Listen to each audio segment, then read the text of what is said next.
This is Paul Schneiderman on Sports and Stuff on Rainier Avenue Radio. This is the 4th edition of my show. Today I have a very special guest. My special guest is Mark Pattison. Mark is a Seattle native. Mark, bear with me. I'm going to give a little preamble about you.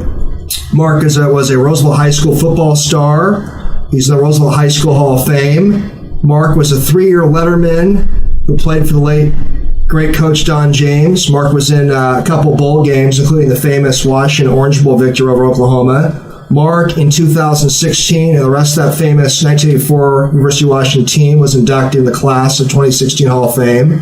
Mark played in the NFL for 5 seasons. After his football career, Mark has become a successful businessman, entrepreneur, and philanthropist. Mark is currently CEO of NFL 7 Summits. Mark's a public speaker, motivational speaker. Mark is currently a host of a great podcast series. I want to pull a plug for this one, Finding Your Summit. I want the listeners to go to markpattisonnfl.com to hear it. Mark, in about 2013, became a mountain climber. His goal is to climb the 7 summits on 7 continents. Mark has currently climbed 5 of the summits, I believe. Mark, is that correct? I've been on 5, summited 4. And my last one was on Denali in Alaska, and I got thwarted from the top because it was minus 60 degrees up there, which so I obviously did not make that. Have to go back again next year and do it. Well, we'll have to hear more about it when you get that one done. So I want to share with the listeners, Mark's about 9 years older than me, but we have a connection. We both are Roosevelt High School grads. We both grew up in the Northeast Seattle area. And Mark, you're always one of those older athletes that myself and many other fellows my age have looked up to.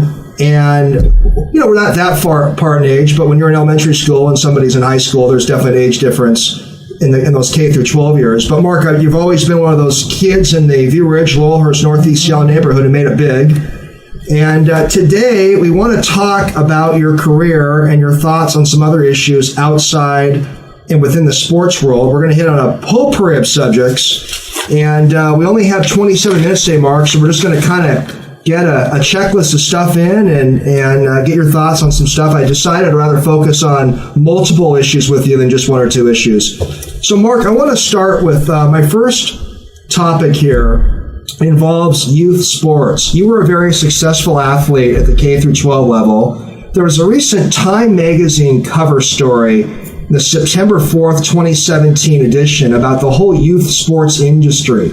It's apparently like a $15 billion industry with all the traveling squads, and apparently there's some stadiums now for youth sports teams.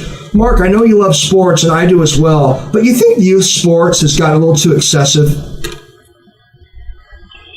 Well, that's a mouthful, and there's a lot there. And on one hand, I would say yes. On the other hand, I would say no, and for this reason.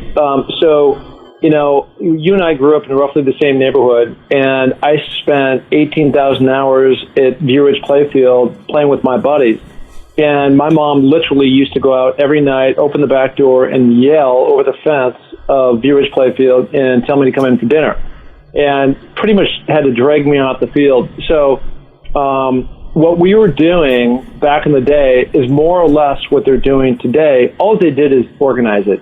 And then now, of course, they're monetizing, by having all these different leagues and coaches and specialists. I think the thing where it just gets off track and where it's got a little unbalanced is from the standpoint of they're really making kids pick what sport they want to do at around 8th grade. Right. And if you don't get on that wagon, then, you get behind. And that's just the disadvantage. Now, there are certain athletes that, they're just obviously going to rise to the top. But, all those skills for so many of those kids are formed at that earlier age. And therein lies part of the problem in that while they're being specialized, so many of these kids are getting hurt now because they're not doing all these different activities. I mean, I can tell you, for anybody that is in, kind of that northeast part of Seattle where we grew up, I spent a lot of time down at Lowellhurst Beach Club during the summers, and I say this with all sincerity, that I think one of the things that helped me in my growth in becoming an athlete was not just playing football, but also spending a lot of time on this log, rolling the log during the summer. Remember it well. Competing and just that. Yeah. Yep. So that foot speed, that balance, that competitiveness, those types of things. But also, like a lot of kids playing the three sports, baseball, basketball, football, as we're talking about guys, and certainly with women, it's really opened up. I've got two daughters, but now, essentially them being able to play all these different sports, from softball, soccer, volleyball, and sports like that. So, I don't know, answering your question, at the end of the day, when you go up and down, there's so many positives and negatives, sure, on either side of the argument that, the question really is, I guess, what's best for your kid. Mark, and I know my question was very open-ended, but I wanted to get your feedback. I met Jim Rice, the famous Major League Baseball player and MLB Hall of Famer, at the January Fred Hutch lunch this year at Safeco Field. And one thing that Jim Rice brought up is he felt that Little League sports were getting a little bit out of control. And he's of the viewpoint that you just need to let kids have fun and play. He agrees the high school level, it's okay for things to get more competitive, but Jim's of the belief at the K through 8 level, he just thinks the kids are not having enough fun playing these days. Does Jim have a point on that, Mark? I think so. I really do. It gets too competitive. And, when I was coaching, I guess the way I tried to dumb it down just a little bit was I recognized that I was one of the very, very, very few people that made it all the way to the top of the mountain as it relates to football. For sure. And most of those kids were, going to not go on to high school and play, and then half of them would, half wouldn't. And so what I always tried to make it when I was coaching girls volleyball, basketball, soccer, and softball, if I didn't already say that, was if this is the pinnacle of their sports career, if you could actually create that graph and show the arc of how successful they're going to be, right. There's only like 4 girls off those teams of, 20 to 30 girls that were trying out that were even going to go on to college, let alone something beyond that. So why not make that the most important time of their lives and breathe that confidence into them and play them equally along with everybody else and just have fun? Gotcha. You want to win, but do it in a way that's healthy and fun. They walk up the field, there's no pressure, and you go get an ice cream cone afterwards. Hopefully next time, Mark, I have you on, we can hit more and more on some of these individual subjects. Mark, you had a great University of Washington football career, as I mentioned in the intro. Can you share with me a little bit about what the late Don James meant to you, what Coach James meant to you? Yeah, that's a great question, and I'll try to sum this up pretty quickly. Sure. When I was at really growing up all the way to when I went to the University of Washington, so now I'm like 18 years old, and I pretty much, I was always out doing something athletic and throwing a ball or bouncing a ball or something, but I never really put that much time into my craft in terms of the way that you go about doing things today. And I could just get away with pretty much my talent. And it was, good enough where that worked for me. I didn't walk on. I got a scholarship at the University of Washington. Now it's the first day of training camp, and we're in August. I go out there, and I just have this overwhelming feeling as I looked around, and everybody was an All-American somewhere, but they were now developed. I'm talking about the upperclassmen. They were developed. They were strong. They were emotionally, physically, spiritually ready to play. And I weighed 181 pounds, 6'2", could not bench my weight. I ended up leaving there benching 350, but that's not the point. Wow. The point is that Coach James was very disciplined about, his pyramid of success, which he got from Coach Wooden. And in that pyramid of success, there's 22 blocks. And it's pretty much like, hey, guys, we're trying to win the national championship, and this is where we want to go. These are all the things, starting at the very bottom. And, being in the weight room, running the stairs, doing well in the classroom. I mean, there's all these different pillars that if you follow this module, and of course it takes talent too, but if you do this, you'll end up there. And it's just like, it was just like this lightning strike moment for me. Coach James installed a quality control, right? Yeah.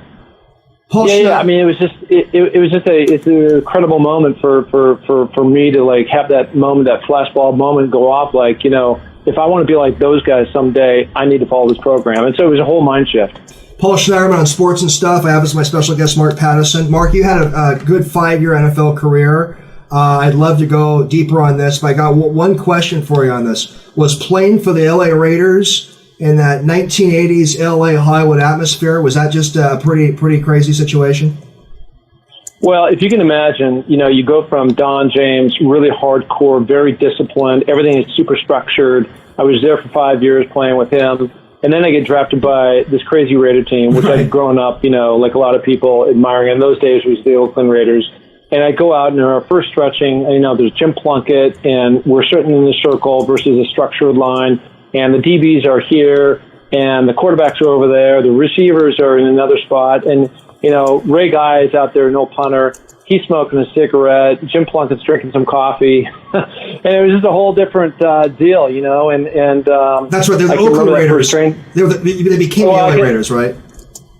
What's that? When you started, you were with the Oakland Raiders, right?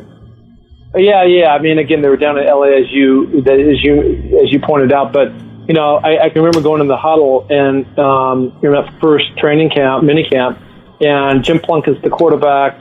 Marcus Allen's the running back, Todd Christensen's the tight end, all these all pros on the O-line, the other receivers, Cliff Branch. We go ready break, we go to the line. Lester Hayes is defending me. I've got, Howie Long and Matt Millen and Lyle Zato, and I'm just, one guy after the other who would ultimately go into the Hall of Fame. And it was like, if I ever died and this is what football heaven looked like, this is it. And just, just crazy. I mean, it was insane. Those are big, Mark. Those are big personalities you just mentioned. Alzado, Plunkett. Those are big name personalities too. I got Mark Plunkett. Well, go ahead. I was just going to say, I'm going to add on to that. They had this whole camaraderie night, which I sort of learned about. And Plunkett took me under his wing, and it was, we spent a few nights out in the bar, and there's certain rituals, and so. Anyways, it was a fun time to be 23 in LA playing for the LA Raiders. Oh, I bet. I got more stories on that. So, Mark, the late Jack Kemp, former housing secretary, congressman, presidential candidate, as you know, I'm sure you know, he was a great AFL quarterback at one time. And Kemp called himself, I always got a kick out of this term, a bleeding heart conservative. But one thing Kemp always said is he learned a lot about race relations being around a lot of players of color, in particular African Americans. Mark, you grew up, like me, in a predominantly Caucasian, upper middle class area. Do you feel that you learned a lot being exposed to people from different backgrounds, not just different racial backgrounds, but geographic and economic backgrounds in your college NFL playing career? Yeah, well, I also know his son, Jeff, of course, he's up there, Jeff Kemp, who's an NFL quarterback. And, Sure. There's nothing that kind of, blends races together more than sport. And that really, Roosevelt did have its share of minorities, but that really kicked in at the University of Washington, because now you're getting guys from inner city LA and other places around the country. And I remember one guy, his name is Fred Small. Unfortunately, he passed away a number of years ago in a car accident. Very but sad. He was a black kid, very good player, starter for the UW. And he came up to me and looked me dead straight in the eye and said, I honestly thought black players were superior to white players. And then we had all these, really good white guys too. So it went both ways. And we came together and we loved each other as like brothers. We played, we sweat, we did all those things. And I think it really did. It just really tore down the barriers of racism and inequality. And, you're really coming together to, for a greater cause. Yeah, no, it's interesting. You mentioned Jeff Kemp too. So, Mark, you've had an interesting business career. I'm looking at your background. Pattison Group, co-founder of Front Porch Classics, Maverick Consulting, and I'm going to talk a few minutes more about what you're doing now exactly. But I want to ask you a question, Mark. What have you seen that makes a good CEO or a business leader? Give a 30-second answer to that if you can. A couple qualities you've seen that make a good business leader. Well, I think you need to be committed to what your craft is, whatever that is. Having a vision is one thing. Getting it off the ground, which is something that I've specialized in doing, it just takes a daily grind. You have to have a vision. You have to have a roadmap, and you got to know where you're going. And you need to stay committed on an everyday path. If you don't, it's just too easy to quit because too many obstacles come up. I got Paul Schneiderman. I'm Paul Schneiderman here on Sports and Stuff, and I have on a special guest, Mark Pattison. Mark, I'm going to throw out a couple well-known business names, business leaders, and I'm going to ask you who if you had to pick one or two, your favorite business CEO is? I'm going to throw out a couple of names. Doesn't have to be one of these, but I want to give you some ideas. Howard Schultz, Jack Welch, Steve Ballmer, Jeff Bezos, Lee Iacocca. Who stands out to you personally as a great business leader? Well, it's easy for me because I one of my companies, we made all the outdoor green market Starbucks umbrellas for 14 years, pretty much worldwide for Starbucks.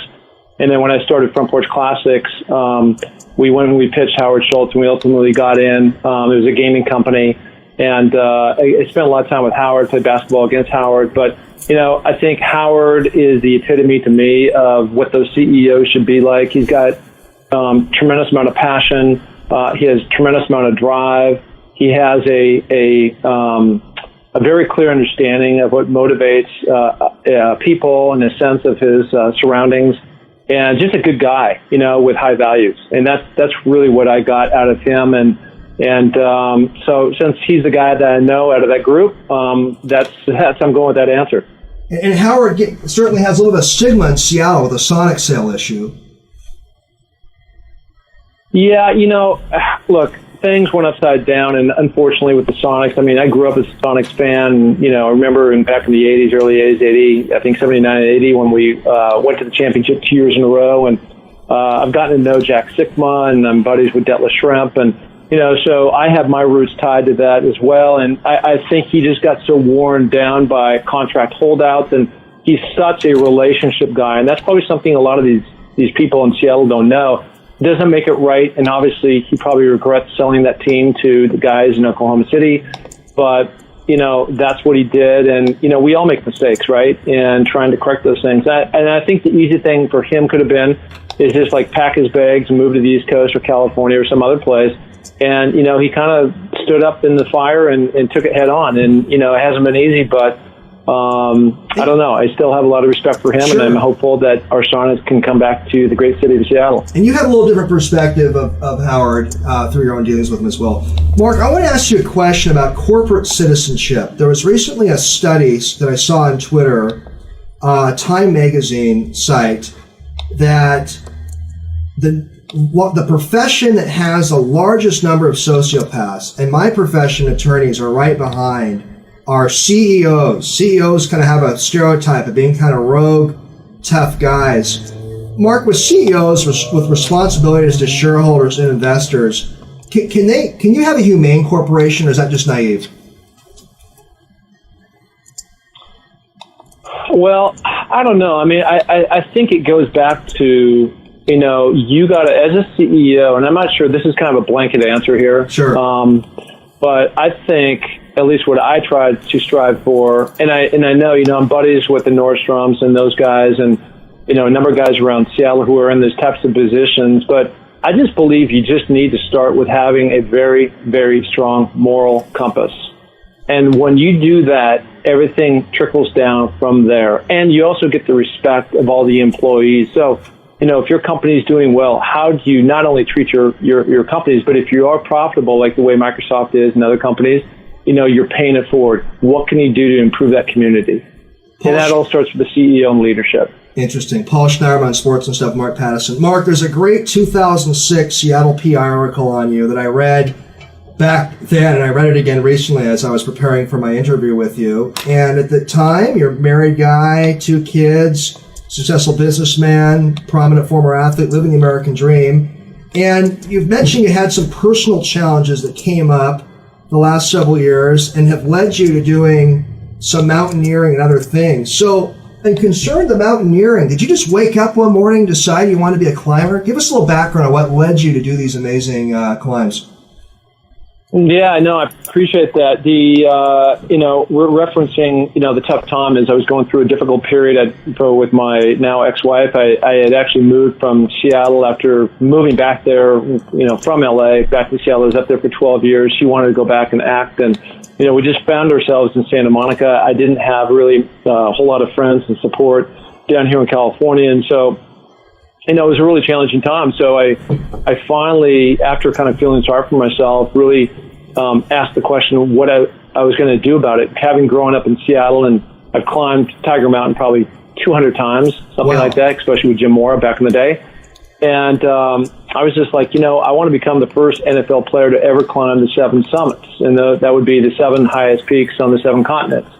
And so kind of got my plan together, and I really needed to fill my bucket. And so got a map, a plan, like we're talking about, going back to Don James's Pyramid of Success. And I did what I need to do to kind of like, if I was going to take this on, is what would it take and where would I go? So I started off flying down to Africa, to Tanzania, and climbing Kilimanjaro. And then from there I went and climbed the highest peak in Europe, which is in Russia, which is crazy. And then off to Australia, a mountain called Mount Kosciuszko, and then down in Argentina a year and a half ago, called Mount Aconcagua. So that was a high one, about 23,000 feet.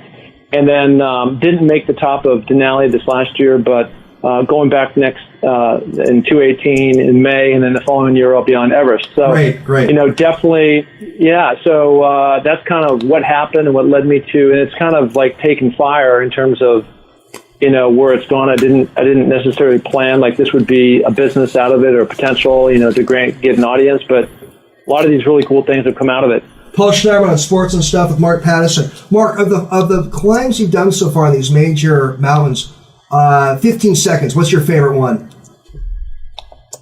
I think my favorite one so far is being in Argentina in Aconcagua. For a lot of reasons. One, I summited it. It was hard. It was a grind. We were down there 3 weeks. It's the highest I've ever been. Just a hair under 23,000 feet. No oxygen. Felt super strong. We had a good team. And a lot of things happened. Of the 12 people that started, only 6 made it. We were flying a lot of people off the mountain from high altitude sickness, and it was a personal triumph in that I didn't, I don't appear, knock on wood, to date, have those issues. And so it, gave me some more confidence to just keep the journey going. Mark, the preparation for these major climbs must be pretty extensive, huh? Yeah, it is, and I'm wired in a way that I'm super busy athletically. As a young kid growing up in Seattle on View Ridge Playfield, and really I've just never stopped. And a lot of guys after getting done with the NFL or college stop, and they gain some weight, and I thrive on these getting up every single morning, going working out, and probably 3 days a week. I do 2 a days, and great. And going on challenging different, not just mountain climbing, but I'll bike probably 40 miles in the Santa Monica Mountains every week, and then I'll be up in Seattle every couple of weeks and go back and do Tiger. So I'm always trying to be in the outdoors. Paul Schneiderman on Sports and Stuff with Mark Pattison. Mark, real quickly, what is about Mount Everest that makes it sort of the granddaddy of them all when it comes to summits? What is about Everest that makes it stand out so much? Well, I think the obvious thing, out of the gate is, it's the highest mountain in the world. So that's number one. And you're up there at 29,000 feet in the jet stream. And just that alone presents a lot of challenges with people. And, of course, there's been, the movie and the book, In the Thin Air. And, there's been a lot of tragedy. But I got to tell you, it's my opinion that many of these, because I've climbed with some of these different people and I've seen this firsthand, that many of these issues that arise in the mountains in terms of having a fatality or something usually happen for 2 reasons. One, it's just bad luck. You can be crossing the street and a car hits you, and that's just bad luck, and those things happen, but not that often. And the other part is stupidity. And I see more people up there who think they can take this on, who think they can physically do it, and they're just not even anywhere close. Some egos involved. What's that? A little egos involved at times then. Well, it's just like, they read about it in a book or see it in a movie and say, hey, it'd be cool to be there, but they're just in way over their head. It's just, they shouldn't be there the first time. We were on Denali this last year. We were on a 16,000 feet. We were on a fixed line, 2,000 foot, almost vertical face, 45 degree. And a guy on our team just literally laid down and said, I quit. I'm done. And if we would have left him, he would have died. Gosh, and trying to get him down and over a gigantic crevasse was awful, and jeopardized the whole group as the storm was coming in. Mark, we got about 2 more minutes. You've been doing some motivational speaking now. Tell the listeners what makes the Pattison motivational speaking really stand out compared to a lot of other motivational speakers. Tell us what you're doing that makes you stand out. Well, look, I'm not here to say I'm better than anybody else. What's come out of this since 5 years ago is my Facebook page and many other of these channels that I'm doing have blown up. So I think, people there's a lot of people out there that are looking to achieve more than what they maybe think they are able to do. A lot of what I relate back to is what I learned with Coach James. I've actually come up with my own acronym called SUMMITS, and that's really how to accomplish different things. The S representing the seed, the U, unleash your plan, then you move it, then you measure it, then you improve it. Things happen, you traverse, and then at the very end you summit, and that's really about paying it forward and really kind of going through those and tying those stories together about my mountain climbing, playing the NFL, and starting these different businesses where things don't always go right, and you got to figure it out and keep going. Great stuff, Mark. Mark, you've also been doing some charitable work, and you're doing some work in Tanzania, working on building water wells. Can you give us a little 30-second summary or so of what you're doing in Tanzania? It sounds very fascinating. Oh, yeah. I was so fortunate this last year, just, again, because I've had this exposure on these different channels. Chris Long of the Philadelphia Eagles, he was with the Patriots last year in the Super Bowl, but he started this foundation called waterboys.org. It's building water wells for the people of the Maasai tribe in the Serengeti. And so 6 NFL guys, including Jim Mora, myself, and then 4 Green Berets, 3 of them were disabled, were asked to raise a bunch of money. And then we went down and actually funded 2 wells. Jim Moore and I actually crushed it. We were asked to raise $15,000. We raised about $50,000, and it takes $45,000 to fund a well. So the special thing out of all this is that we did fund a well. We did go down there. We did climb the mountain. So I've climbed Kilimanjaro actually twice. Fun to be with those different people. And then they dedicated a well to my dad, there's now a plaque down in at one of the tribes in the Serengeti. That's terrific. Where my dad will live in perpetuity as he passed away 5 years ago. Well, I'm sorry your dad's passing. That's so neat, though, that you have that memory in Tanzania. Well, Mark, this has been terrific to have you on this show. I hope we can get you back. I know my colleague and friend Rick Dupree wants to have you on in the future. I know you, Rick, go a ways back. But it's just been a great interview, Mark, and thank you for coming on. And let's stay in touch. Absolutely. Happy to do it anytime. Just let me know. Thanks, Mark.